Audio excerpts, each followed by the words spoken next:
کہ اب وہ شاعری میں شراب عشق گھنگرو کی جگہ پر جو ہے وہ انقلابی شعر کیوں نہیں آ رہے؟ نہیں آئیں گے.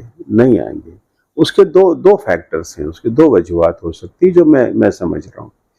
ایک تو یہ کہ اب آدمی کو بہت جلد شہرت چاہیے, بہت جلد اس کو دولت چاہیے, اور جتنی امینٹیز اور آسائشیں ہو سکتی ہیں اس کو بہت جلد چاہیے. آدمی اب سیلف سینٹرڈ ہو رہا ہے کہ بس میں محفوظ ہوں, دیٹس اٹ. تو یہ جو خود محفوظی والا معاملہ ہے اس نے ہمیں ایک احتجاج سے دور کر دیا ہے. جی,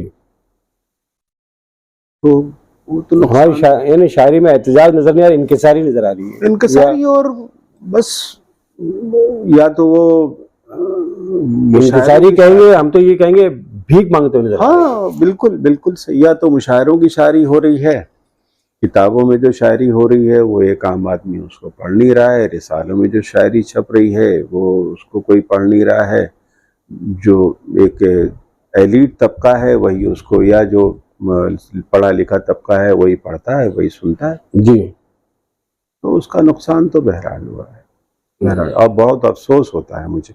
میں نے صاف کہا کہ میں ایک مصرع نہیں کہہ سکا میں کسی ظلم کے خلاف. تو میں تو اپنے آپ کو, میں کیا کہوں, میں اپنے آپ کو بزدل کہوں, یا میں اپنے آپ کو یہ کہوں کہ بس میں محفوظ ہوں اس لیے ساری دنیا محفوظ ہے. میرے سر پہ آسمان نہیں ٹوٹا, اس کا مطلب ہے کہ آسمان سلامت ہے. جی, یہ میں عرفان جعفری صاحب آخری سوال پہ آؤں گا. میں جی آپ نے ابھی عنقریب سوشل میڈیا پر قیصر جعفری صاحب کا ایک شعر تھا جو کہ غلام علی صاحب نے پڑھا, جی اور اس کو کروڑوں لوگ نے سنا اور دیکھا. جی لیکن صرف قیصر جعفری صاحب کے ساتھ میں یہ نہیں ہو رہا ہے کہ ان کا نام نہیں دیا گیا. ہم یہ دیکھتے ہیں کہ بہت سے شاعروں کے نام نہیں دیے جا رہے ہیں. اس پہ آپ کو کچھ بات کہیے, میں مختصر چاہوں گا اس کو. نہیں, میں بہت آسان لفظوں میں اس کو بالکل سم اپ کر دیتا ہوں.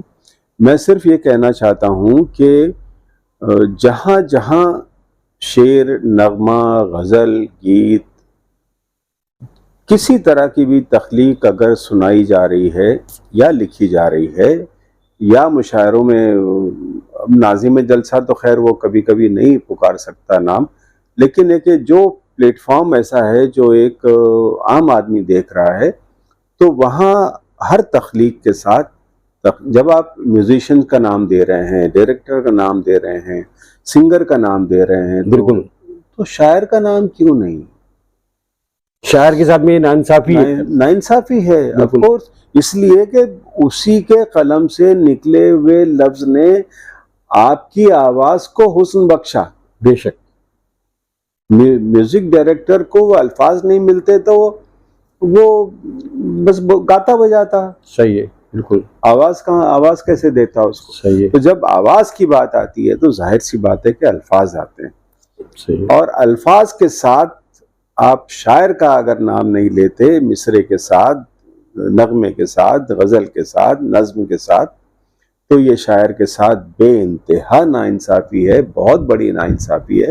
اور اس کے خلاف انشاءاللہ تعالی آپ دعا کریں کہ میں بہت جلد کوئی ایک, میری بساط بھر تو میں ایک جنگ ضرور انشاءاللہ, اس جنگ میں ہم انشاءاللہ آمنا سامنا میڈیا اور بذات خود میں بحیثیت تازہ تاز کے نالائق بیٹے کے, نہیں آپ اچھے خلق ہیں, نہیں ایسا نہیں ہے. اللہ آپ کو سلامت رکھے. بس اسی کے ساتھ میں آپ کا بہت بہت شکریہ ادا کرتا ہوں. آمنا سامنا میڈیا کی پوری ٹیم آپ کا شکریہ ادا کرتی ہے کہ آپ نے اپنی قیام گاہ پر اتنا قیمتی وقت دیا اور مجھے کلیات قیصر سے بھی نوازا. قیصر جعفری صاحب کی یادگار حق ہے جو آپ لے کر جا رہے ہیں. ناظرین بہت بہت شکریہ آپ سبھی کا بھی. آپ نے اس انٹرویو کو دیکھا اور یقیناً آپ کو پسند آیا ہوگا, پسند آئے گا. تو ہماری گزارش ہے کہ آپ اس پیغام کو, ان باتوں کو جو ادب کے حوالے سے کی گئی ہے, اس کو زیادہ سے زیادہ آگے پہنچائے, شیئر کریں. اپنی کیمرہ پرسن شاہین پٹیل کے ساتھ میں آپ سے اجازت چاہتا ہوں. شکریہ, اللہ حافظ. بہت شکریہ, آداب.